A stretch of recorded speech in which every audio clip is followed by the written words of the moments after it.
what can Manhattan learn from Queens? Oh, my Lord, everything.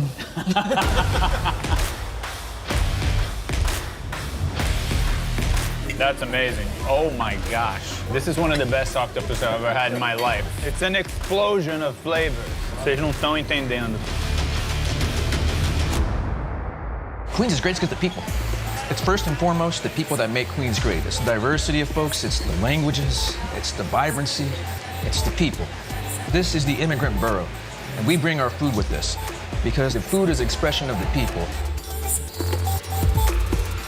Peixinho, uma lulinha, dumplingzinho, 20 taquinhos, uma cervecita. Essa é a vida que eu pedi a Deus.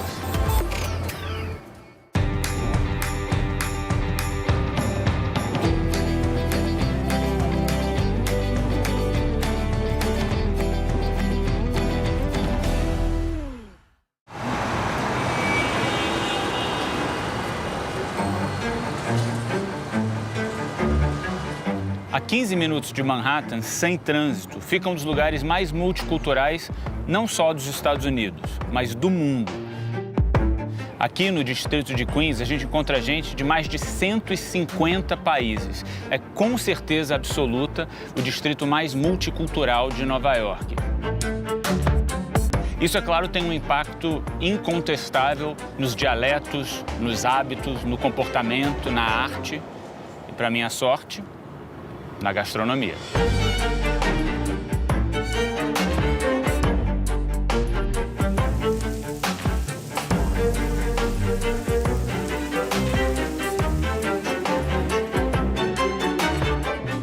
Beautiful. Is it spicy? Much of the food is pretty spicy. The lowest level of spice on the menu is actually spicy. Oh boy. Here we go. Thank you, chef. Thank you. You all right? Did you get that? Is it good? Audio good?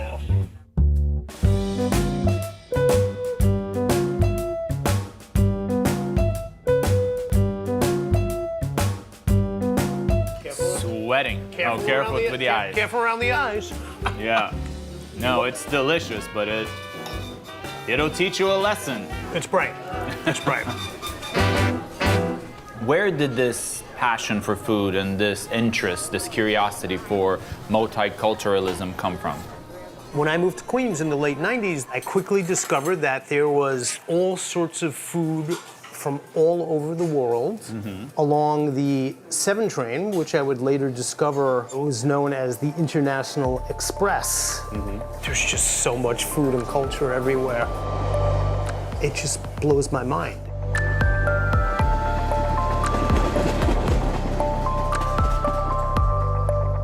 In a place like Queens, the majority of the residents are immigrants. Do these communities interact among themselves? Do they mingle? Brian, let's break the fourth wall. Come on in, buddy. Does a Thai person eat Mexican food on Tuesday night? Of course, Taco Tuesday, right? I eat a lot of food, all types. But, after a whole day of this food, you're like, okay, months and months of it, you're like, okay, let me try something different. There's definitely a lot of crossover. And there's even restaurants, there's a Momo restaurant called Momo Crave where they're taking fried momos and almost using that as a canvas for different cultures. So what does that mean? They do a fried momo with Indian chaat on top. They do a fried momo with Tibetan dried beef on top. There's a taco momo. Maybe that sort of thing can happen elsewhere now that the world is getting smaller because of social media and technology, but I really think that's the kind of thing that can only happen in Queens. How would you describe Queens with one word? Real. There are good Thai restaurants in Manhattan. There are Filipino restaurants in Manhattan. But if you want to experience Thai food, right, the best thing would be to go to Thailand. I mean, the next best thing is to eat where Thai people live, work, play, and pray. So all the people who cook in those Thai restaurants in Manhattan, 60% of them live in this neighborhood. So if you want to eat Thai food like a Thai person, come to a Thai community.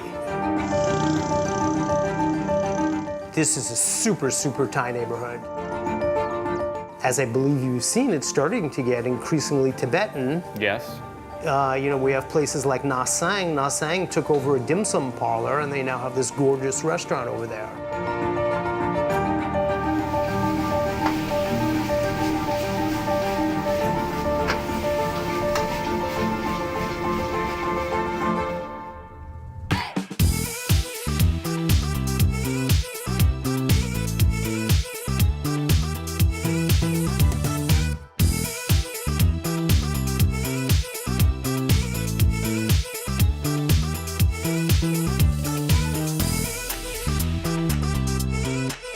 What was it like growing up in Tibet? It was wonderful. Now that I think about it, it almost feels like a dream in a way, that my childhood was so different from the one in America. Like we didn't have cell phones. I was always out in the nature, playing with my neighborhood kids. Was adapting to America difficult? For me, it wasn't, mainly because I was a kid. It's probably harder for my parents, honestly. They had to give up everything back home and just move here with nothing, basically, and take on any jobs that they could. Immigrant parents, they work basically 24 hours, and their hours are different, and it's not 9 to 5. They work from like midnight. So one thing I really miss is like having that family gathering time and dinner time together. Yeah. Because they're basically never around, but they're always working hard just to provide for us in a way,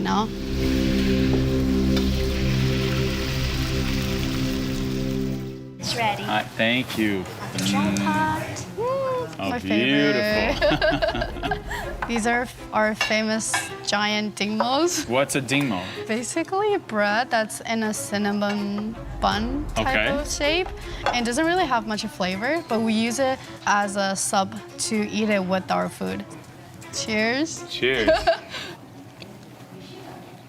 Oh, wow. That's amazing. Yeah. The meat is so soft. You don't need a knife. Well, I guess you don't have a knife. Maybe that's why.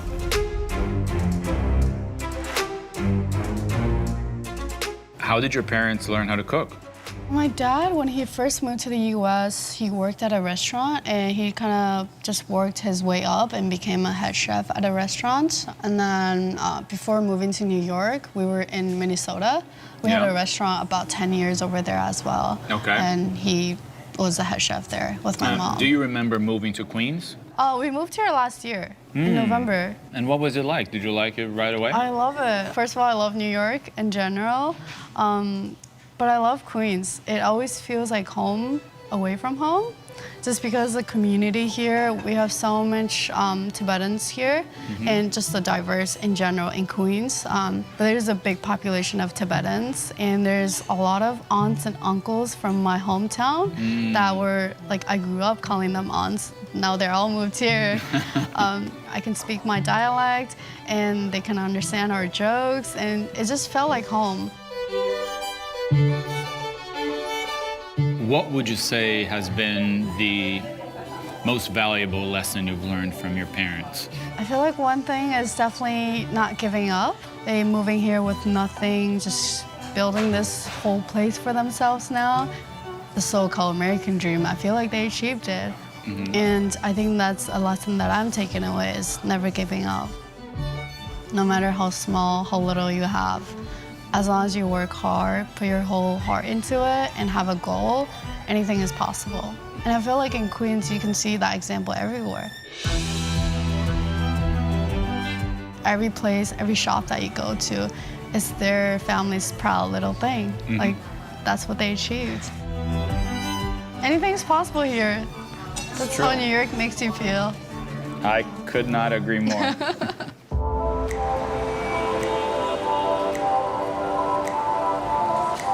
Essa muvuca que vocês estão vendo é uma das regiões mais férteis, gastronomicamente falando, de Nova York. Aqui você tem barraquinha de todo tipo de comida, food truck. O que você imaginar, você vai achar aqui.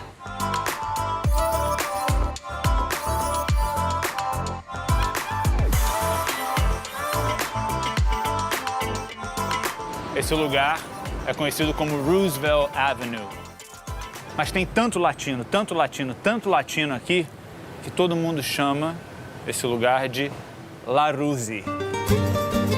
Bem-vindos.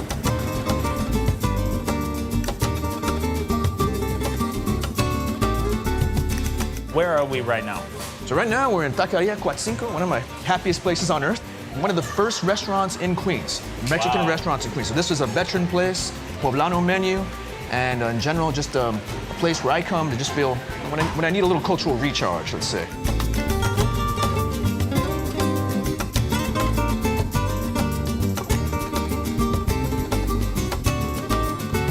I'm from Brazil. Your family's from Mexico. A lot is passed from generation to generation at the table in our cultures. When did you start falling in love with your roots? I grew up, of course, as Mexican American. And every day my mom was making fresh flour tortillas. We had beans and rice every day, every day. But I'll be honest, when you grow up Mexican and Mexican American in this country, especially where I'm from in Arizona, you're taught to hate yourself. You're taught to look down on your parents, you look down on that story, and the pressure is to assimilate. By assimilate means you have to give something up in order to gain something. You can't be both. I grew up not speaking Spanish, and a few words, mostly the bad words and words for family and for food. A lot of times it was pitted against my parents that why didn't you teach us Spanish? It was never about that. It was more about the social structure that said you have to lose Spanish and speak only English like an American. If you want to get ahead, this is what you got to do. And so there was a lot of pressure for me not to like my roots, except I always loved the food. And in college, I think when I realized I started taking classes on Mexican history. And then I started really getting deeper into my roots, and I started falling in love with my roots. And I started understanding the history. All those things that I felt were colonized through my education, I had to do some decolonial work. And for me, that also came back to my roots. And fortunately, the table was always there.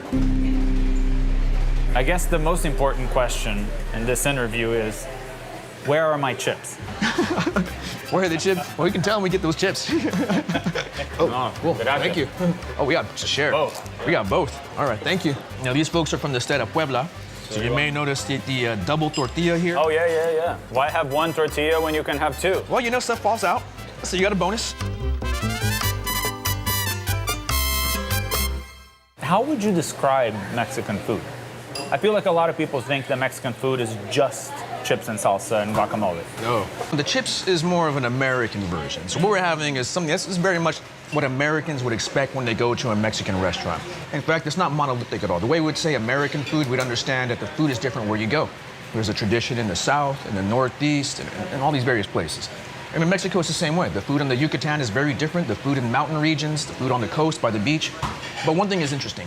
Those foods migrate with people different places in the United States. So when you encounter tamales wrapped in a banana leaf in New York City, then you know those folks either came from Veracruz or Oaxaca. And you can also see the other variations where people come from. So what the beautiful thing is, people bring those traditions, but also teaching Americans that Mexican food is not Mexican food, it's Mexican foods. It's plural, because we're plural. It's beautiful to see when you say, loving my country, loving my roots, but I don't feel like you isolate yourself. I feel like you're open to the mixing. You wouldn't be here, you wouldn't have this passionate outtake about Queens if you didn't embrace multiculturalism. But nowadays, we do see this rejection of what's distant from myself. And it's very toxic. I didn't put this together until you said that, but no doubt the pride I have for being Mexican is by virtue of being in Queens. This place made me proud because I see other folks who come from all over the world and you're proud about that thing that makes you different while you're around other people and you celebrate their diversity as well. If I was still in a place where it wasn't as diverse in this, I'm not sure I would have turned out this way. There's just not other places like it. I just gotta say, I'm thankful for it because here is a place where I could find my truest self, but also celebrate myself, but also my group. Queens is great because of the people. It's first and foremost the people that make Queens great. It's the diversity of folks, it's the languages, it's the vibrancy, it's the people. And fundamentally, it's the people.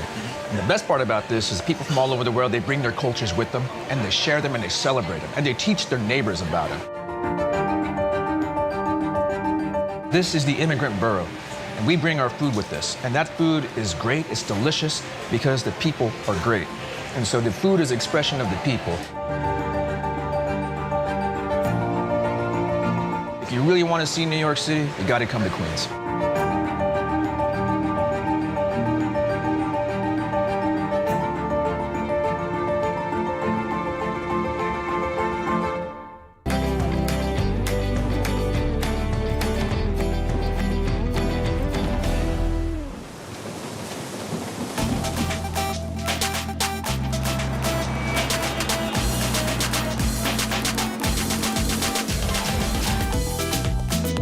Dos tacos mais famosos e almejados de Nova York fica aqui, na Roosevelt Avenue. Parece que ele vem de uma região super específica no México, mas aqui eles fazem de uma maneira absolutamente autêntica. Começou como uma birosquinha e agora eles têm, sei lá, 3 ou 4 food trucks. E lá vem o trem. So this is the famous, the one and only Birria. We try being better day by day.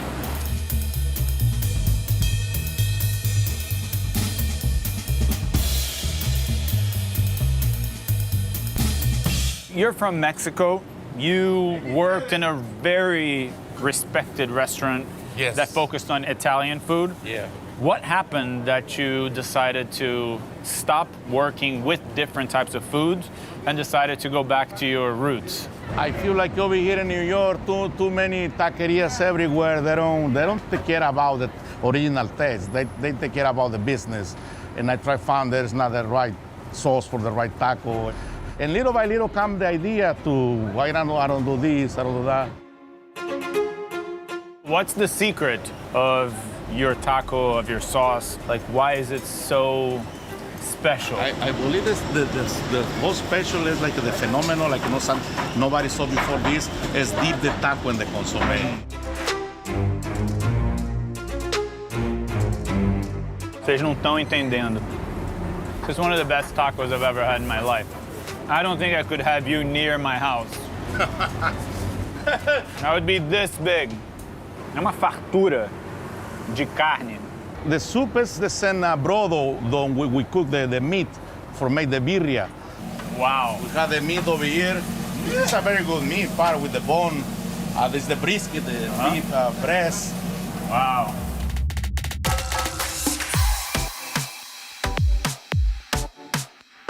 How many tacos do you sell in your busiest day, more or less? More than 3,000. What? More than 3,000 tacos. In one day? In one Saturday, yeah. About the numbers, about the tortillas. Can I borrow some money?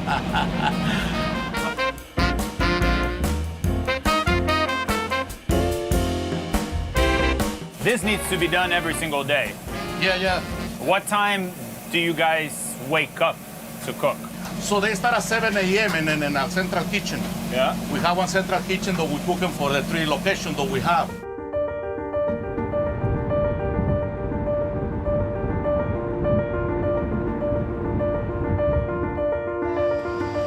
¿Estamos listos? I believe like everybody's happy when they do for work like what they like to do, and that's my case. I like cook. I like when I'm working cooking. I prefer do this thing, the paperwork, to do the gonna be payrolls or written emails, things like that.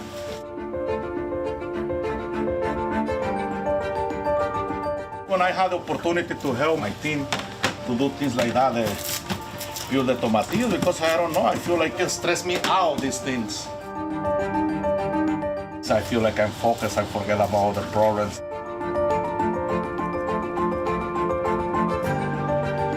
But bidding service is very important because I can feel the reaction to the customer when they say thank you, the food was great, my kids love it. Things like that make me feel so happy inside.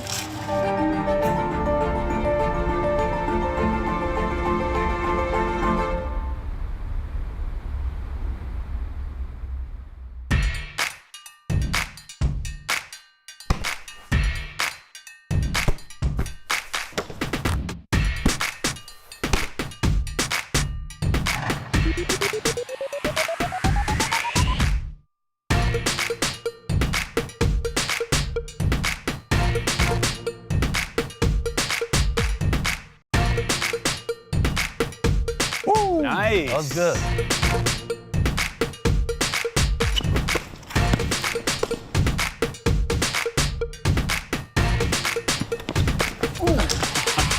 I miss this.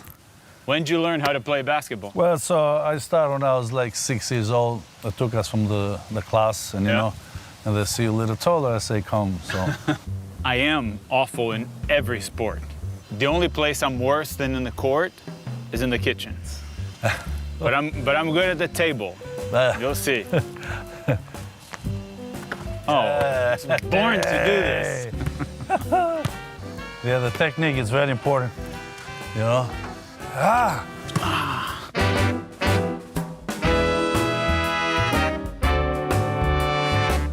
Oh man, that was the Try to worst. a little bit of legs and use your knee.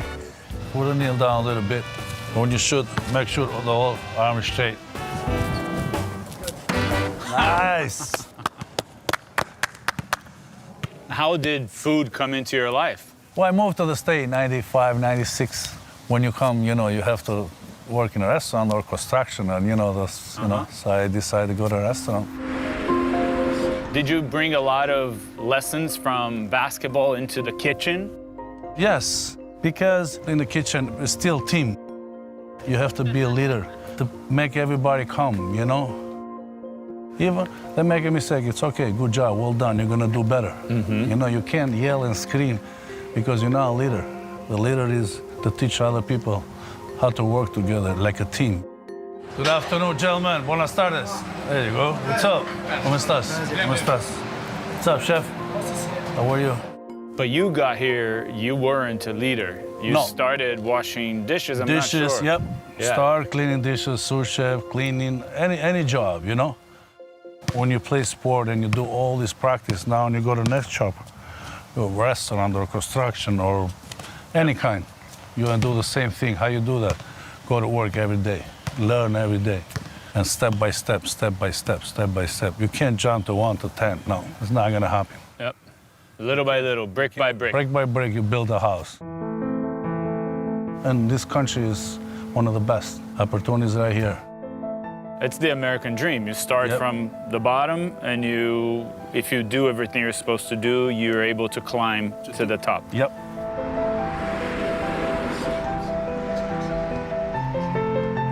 Your mother was an immigrant. I'm an immigrant. Migrating is never an easy position to be in. But when it comes to Mexicans, we're talking about a nationality that has been politicized. Yeah. What can be done to change that? There's a misunderstanding that folks say that Mexicans are flooding this country, they bring drugs, they're rapists, and some of them are good people, but most of them are this. Most of them are good people, and some of them may do this to bring this back. Even folks who are from the upper class of Mexico who come here who face similar discrimination.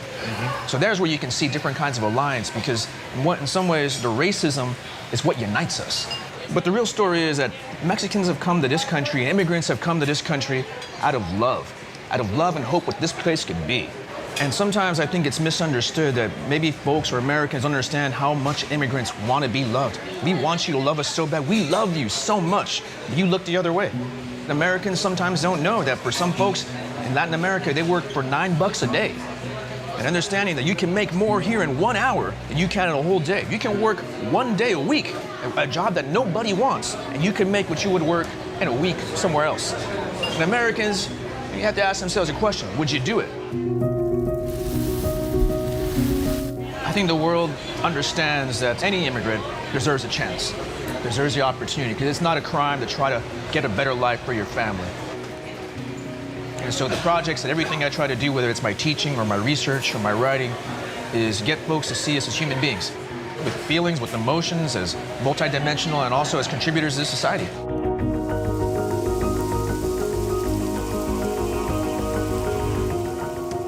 What is it like for your parents to see you successful, teaching? Yeah, I mean, this kind of gets me a little bit emotional, I guess, but they're really happy.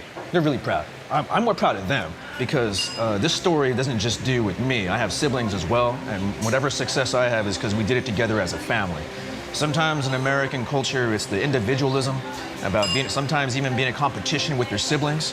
For immigrant families, you know that this is a journey for all of us and that we do this together as a team because we're better as a team. And so to have a community, especially in a country that pressures you to be an individual, it's what gives you sustenance, it gives you strength. And so, you know, I guess I would say that I've always been proud of them, and I realized that the work I got came from my parents. I can't thank you enough for the lesson. Oh, thank you so much. Thank this you. was fun. Thank you. Yeah, we got these tacos too. Thank you.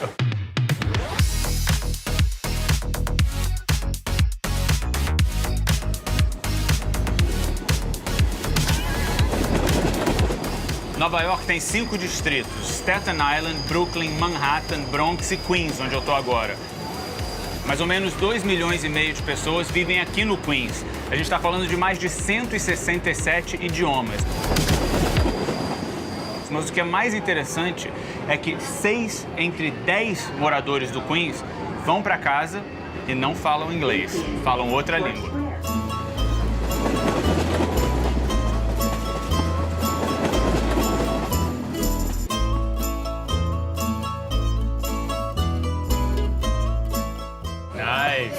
That's a small Greek salad. Wow, that is beautiful. See these portions? People say big portion. I said, that's what I eat. I can't give you less than I eat, you know? May I? Please. I love feta cheese and Greek salad. Oh, that's amazing. You have a beautiful family, a daughter, a son, like you have a wife. Are they interested in the things you do? Oh my gosh. Yeah, this is a grilled calamari and this is an octopus. Yeah. I love my kids and I respect them, but also I'm the parent, but I'm their friend. I'm not gonna push something they don't want to do. I want them to be happy and to love what they're doing. And I always say, guys, whatever you do, I'm the bridge. You're gonna pass to me, I'm gonna take you wherever you wanna go. That's my job. My son come with me, my daughter come sometime when I go to fish market, you know? And I always told her, because I have to go in the morning, 1 o'clock in the morning. The market's now open 2 to 7 now. And I always talk to them, I say, you see, I don't have a lot of choice when I came to this country. And I do this and I love what I do right now. You know, but you have a lot of choice. You can do a lot of good stuff. Yeah. You want this? No problem. But you have to understand, every 3 times a week, you have to go to fish market at 4 o'clock in the morning. Being an immigrant, it has ups and downs. Absolutely. And it's not always easy. Nope. What do you think is a good advice for immigrants that decide to try a new life into a new country? Like, what's an advice you wish you had? First of all, you know, I always respect, because I came myself an immigrant, and I respect those people who take that challenge for a better life. It's a hard process. It's not easy. Don't, you know, because people, the immigrant, come to Queens and the state, the thing is Beverly Hills. Palm tree, Lamborghinis, no. Yeah. No, you know, you just start from the bottom up, you know? My advice, take day by day, and be focused. And also, look around you. Your kids go to school, other kids. Look around, learn from the other people, from the parents. You kids learn from the other kids. That's every day, but it doesn't come overnight. Just be patient, And you're gonna get what you want, but you have to work hard. You have to work very hard.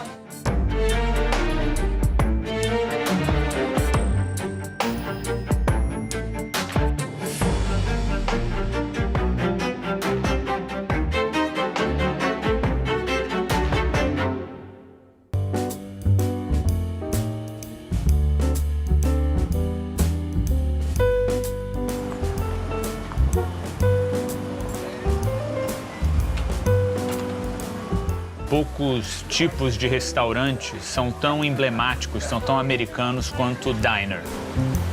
O primeiro diner surgiu em 1913 e hoje a capital americana de diners é Nova York. Aqui você encontra mais de 1.000 diners e um dos mais conhecidos, mais populares, é esse aqui onde eu tô, no Queens, que chama Bel Air.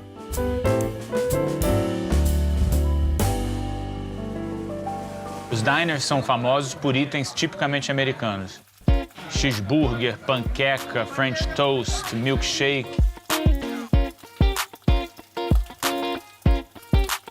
Mas por incrível que pareça, 500 diners em Nova York pertencem a gregos. Eles eram estabelecimentos americanos e foram comprados por famílias gregas. É o caso desse lugar onde a gente está agora. Eu pedi uma panqueca. Você sabe que quando eu estou filmando, eu posso comer o que eu quiser, que não engorda, né?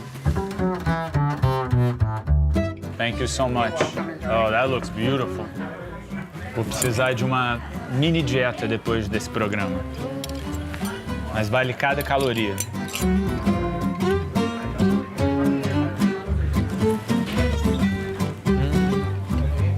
É muito bom. Tem fruta, então pode comer.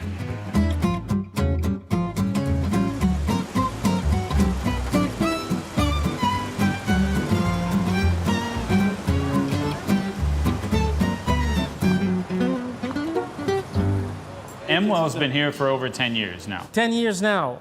You know, at first we had a diner. We were named one of the best places worth traveling to in the world. That made no sense. You know, we were making breakfast, my wife and I.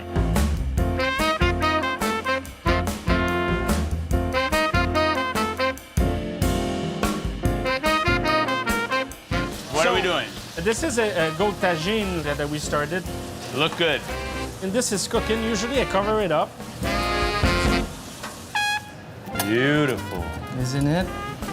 We are in Queens. You are Canadian. You've been here for a while. I asked you what you wanted to cook. You came up with a Moroccan-inspired dish. How affected, how impacted are you by the diversity of this place? Yeah, and I think everyone comes through it. I mean, it's a place where people commute, and hopefully they stay. Yeah. And they splurge for a little longer.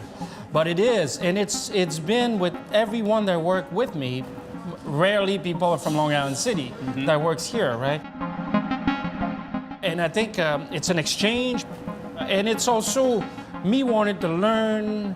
It's the to be open, and also I'm not. I always made room for people that work with me to hone a dish. You know. I love that. And to hone it, because when you hone something, you put your heart into it, and you make it good, as opposed to doing my stupid recipes that no one cares, right?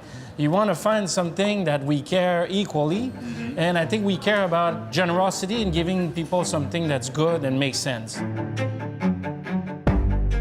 You know, I had a Korean sous chef for a long time. We were like the menu was also, you know, it's a mix of all sorts of things. It's a mix of meat, it's a mix of people that work with us. It's a mix of good patrons that ask stupid things that we've done, because we're known to, we do a dish, and when it's good enough and people ask for more, we get it off the menu. Okay, we got it. We nailed it. We put it on the back burner. We might bring it back at some point. But it's like we want to move on, want to keep it alive. People come here, they teach us something, the people you work with, they learn something, they teach you other things. Mixing things up is wonderful, but this place has changed a lot since this restaurant has opened. I'm talking about this neighborhood. What are the good things about these changes, and what are the things that bother you about these changes? We were first a destination. You cannot remain a destination forever, right? There's always, especially in New York, there's always a new destination. And then it takes time. Right now, like you see, a lot of families came at first with young kids because it's convenient, because it's a safe neighborhood. The young professionals, the commute is easy, and then they move out, and then like it's replaced by. You cannot say, you're big developers, I'm going to create a neighborhood. And especially in democracy, I mean, the free assembly, people get together. A neighborhood takes time. It happens with time. And I like going to a place where like it's quiet some night and you feel like, wow, it's nice. It's calming, it's great. Like it's not like a lot of places in Manhattan. But granted, I would rather, on the business standpoint, that like the place was packed. And you know, I want the great things to come.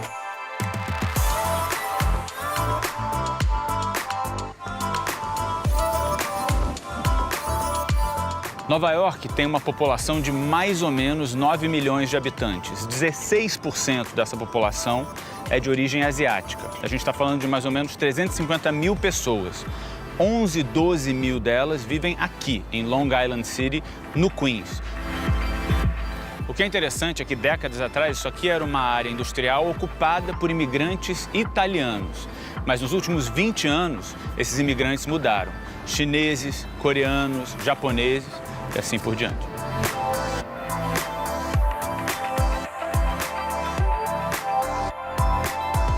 Queens is a very hot borough right now. It is. Are you afraid that it might lose its mojo if too many people come here, if, all of a sudden restaurants, for example, like yours that are owned by you, an immigrant, are replaced by a coffee chain that is a multi-billion-dollar coffee chain? I'm not afraid because, end of the day, the New York and, it's built for the mom and pop stores, those big corporations, they have their whole power, but people in the neighborhood, they love mom and pop stores, Yes. And I always tell people, even here, even in Astoria, we see the same people. They say, hey, good morning, have a great day. 6 o'clock, these people come back from work. Hey, how you doing? How's your day?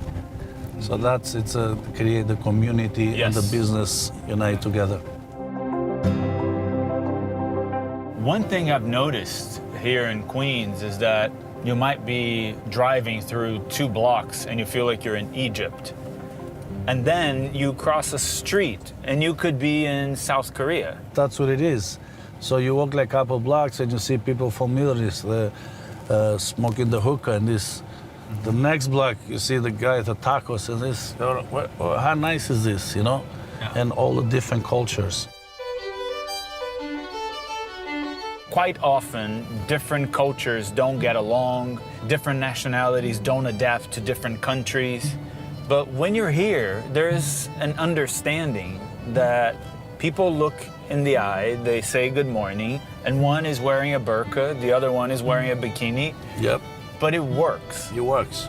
It works because that's great about this country, in America, especially New York. You don't judge people the way they dress, and because they're great people, know.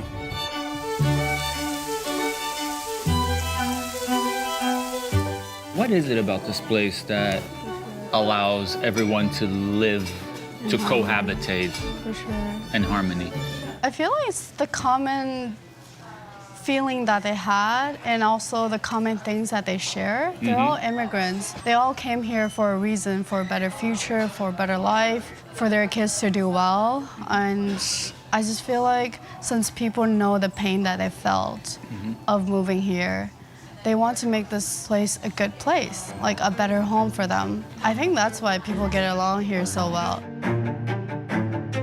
Now the world sees a moment in which there's a lot of fear of the other culture, the other immigrant, the other refugee. And Queens is an example of what can go right when you mix For sure. cultures. Yes. What do you think the world has to learn from this place? From the Queens. Yeah. Queens people. Don't be afraid. Just go out and try your neighborhood's food. If you don't like it, it's okay. Just move to the next cuisine, Definitely, you gotta try. Like, you gotta get your foot out there first. Otherwise, you're never gonna know. If you don't open the door for yourself, you're always gonna be behind the door and never, go anywhere. I feel like that's like the lesson I learned here.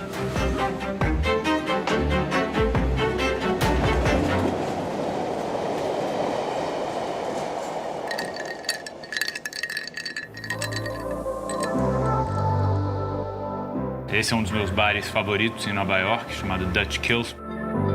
Foi fundado por um pioneiro da mixologia, não só aqui nos Estados Unidos, mas no mundo, Sasha Petraske. Ele é filho de imigrantes, a mãe era ucraniana, o pai era russo e ele sempre teve fascínio por outras culturas. Então os drinks dele, um era inspirado em sabores mexicanos, outro na história alemã. E eu acho que isso tem muito a ver com esse lugar. A gente está passando por um momento, falando de uma maneira global, de muito nacionalismo contra essas influências externas. E o Queens é exatamente o oposto. E o que o torna esse lugar, o espetáculo que é essa cabeça aberta para outras culturas, né? Para essa mistura. Sou apaixonado por Nova York há muito tempo. Eu sempre digo que Nova York vivia em mim muito antes de eu viver em Nova York. Mas se eu pudesse escolher um aspecto desse lugar que é incomparável, que é diferente de tudo que eu já vi pelo mundo, é essa mistura, é esse balde de influências, esse balde de culturas. E o Queens talvez seja o melhor exemplo disso aqui nesse lugar. Então, um brinde ao Queens. A lot of people come to New York and never come to Queens. What are they missing? They're missing everything. The most authentic food, the hardworking people. You know, walking around Queens, I never feel unsafe. Especially these elders that just treat you like their own kid. You know, these uncles and aunts, grandpa, grandma that's working at the shop. You can just go in, they'll greet you so nicely, and the food will never disappoint. That's one thing for sure. I love this bread. So many layers. Just So like many. Queens. Just like Queens.